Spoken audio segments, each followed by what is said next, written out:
hip down because my hips want to rise up, but you may not have to. But I'm on my left side. I have my left arm holding my right knee down, and then my upper body is rotating to my right.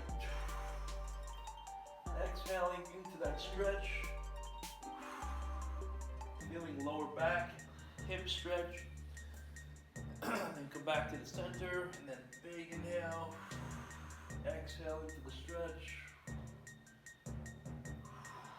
Looking Stay on the same side. Yeah. Do one side at a time. We're looking to mobilize that middle back area. Get a good stretch in your upper chest.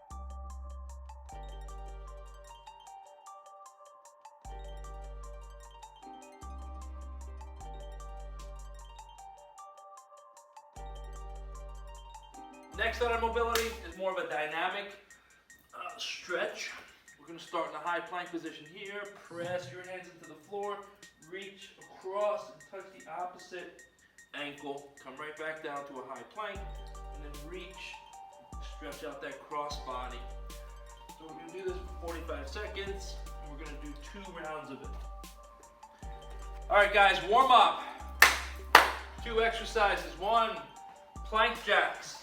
So high plank position here. Press into the floor, make sure the upper back is nice and strong. Keep the hips high. Okay, every time you come back into center, that's going to be 1 rep. And we're doing 16 reps. Next up, your hold for today is an overhead hold. I don't care what you hold over your head, but as long as from the side, everything is stacked. Right? Ankle, knee, hip, shoulder, elbow, wrist. Everything is stacked above each other. Squeeze the butt, tuck the pelvis underneath, and keep that trunk nice and tight. Try not to let your shoulders rise up. Actually, in fact, try to let them settle down. Right? That's going to be where the magic happens for the hold. Okay, 60, 45, 30, and then 15. That's your warm up. All right, guys, here's how it's going down. That's going to be my clap.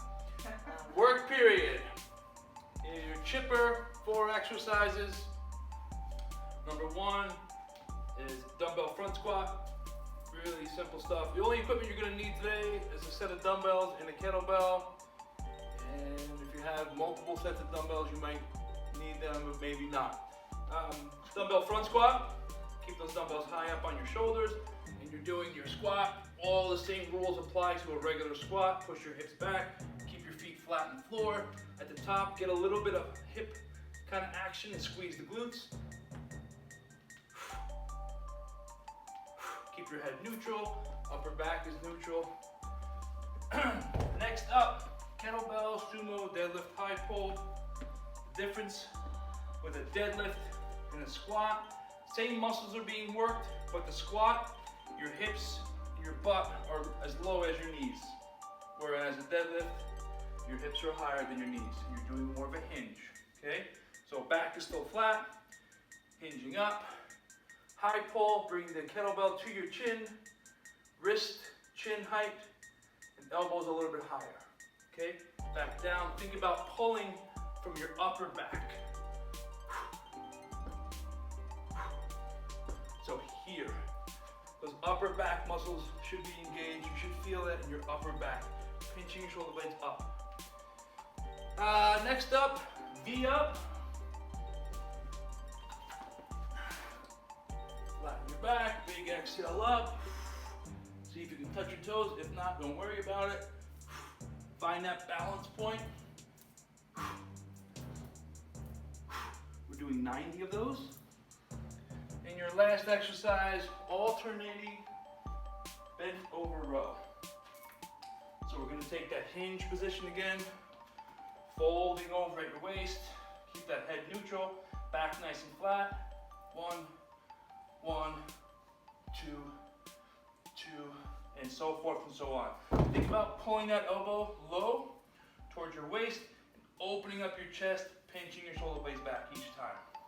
Okay, if not, it looks like this, and you're not really getting that upper back and lat action that we need for that exercise to be effective. Make sense? You're doing 30 each for the rows. Again, every 3 minutes on the minute, stop, drop, find something to do to stay busy that's not in the chipper. Run, walk, bike, row, jump rope, burpees, whatever you see fit.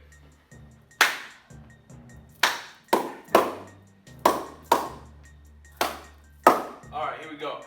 Finish your time, increasing time, alternating exercises, equal amount of rest to work. Your first exercise is a Cobra here, Pike up, in, Pigeon, then back down, up with the opposite leg, and then in. Okay, so your first round of 10 seconds, you're not going to be able to get through probably more than one each, right? But then as you start to get further into that 20 seconds, 30 seconds, take your time with it and really try to create a nice little flow for yourself, okay? And next up, squat thrust, which is basically a burpee without the push-up. So standing position, high plank, hips back up, and stand up. You don't have to do the jump, and you don't have to go all the way down to the ground. 5, 4, 3, 2, go to work.